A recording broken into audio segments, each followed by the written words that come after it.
This video will demonstrate how to configure and use the wrist button feature on the CRX series robots.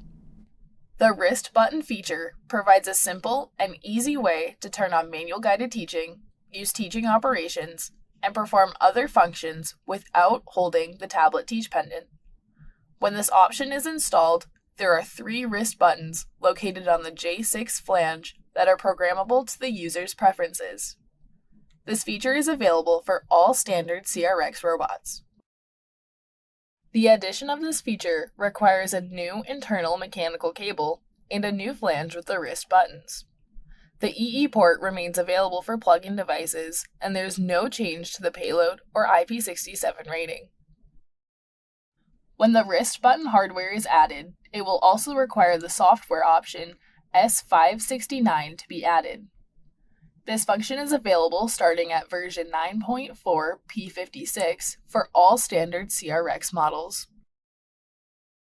To access the wrist button settings, go to Menu, Setup, then Wrist Button Setup. On this screen, the user can set their preferences for what function each button controls. The functions get automatically set to the 3 default configurations seen on the screen. To change the function of any button, go to the drop-down function menu of the corresponding button. This will pull up the list of possible options. It is important to note that it is not possible to set the same function for more than one button, with the exception of the program execution function. Be sure to have all payload and speed settings set prior to using the wrist buttons. An emergency stop button must also be prepared near the operator to use at any time. We will now go through each function that is available through the wrist button setup. The toggle manual guided teaching motion type allows the user to change which type of manual guided teaching is active, based on the available motion types selected by the user. The order in which it switches is free, translation, rotation, then custom. By removing a checkmark, you are removing that motion type from the order. For example, button 1 is set to this function with free, translation, and rotation checked. When the button is pushed, the robot switches to the next type.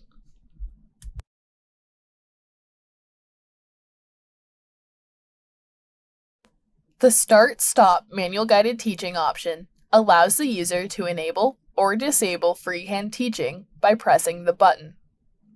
This switch is normally found on the Manual Guided Teaching tab on the Robot Operation panel.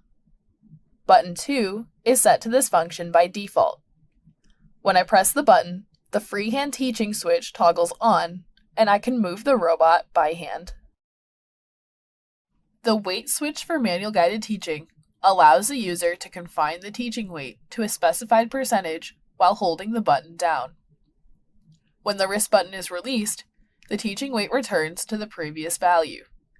For example, if we set it to 20%, the teaching weight will change to 20 while the button is pushed and go back to 100 when released. The program execution with no motion function allows the user to execute a selected teach pendant program by pushing the button. Note that this item only allows a teach pendant program that has no motion groups to be executed, such as one that opens a gripper. To ensure there are no motion groups in the teach pendant program being executed, go to the Select Program screen and click the correct program. Select Details on the right side. In the pop-up, find the Motion Group option and remove the checkmark. The program is now ready to be executed by assigning and pushing the corresponding wrist button, which in this case is 1. Once a program is assigned to a button, it cannot be modified unless the button gets reassigned to a new function. The Record Position function allows for motion position points to be added to a program when the wrist button is pressed. It is important that this gets assigned to a button before going to the program you wish to edit. The wrist button teach icon must then be added to the program for the wrist button to be enabled. This allows the motion instructions to be taught.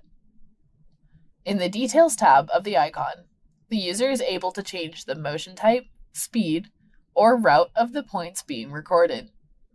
You can then move the robot to the desired position and click the wrist button to add a new position point to the program line.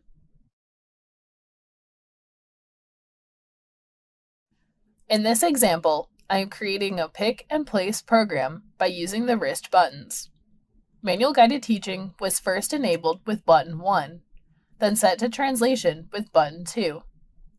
Button 3 is then used to record the desired position points.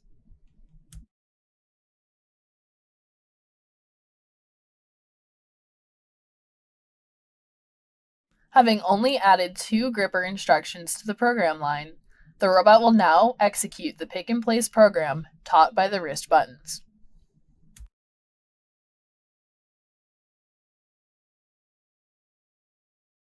If you need to check if the wrist buttons are working, go to the I/O screen, then Robot Inputs. Robot Inputs 3 through 5 correspond to the wrist buttons. If you push the buttons, you should be able to see these inputs toggling on and off.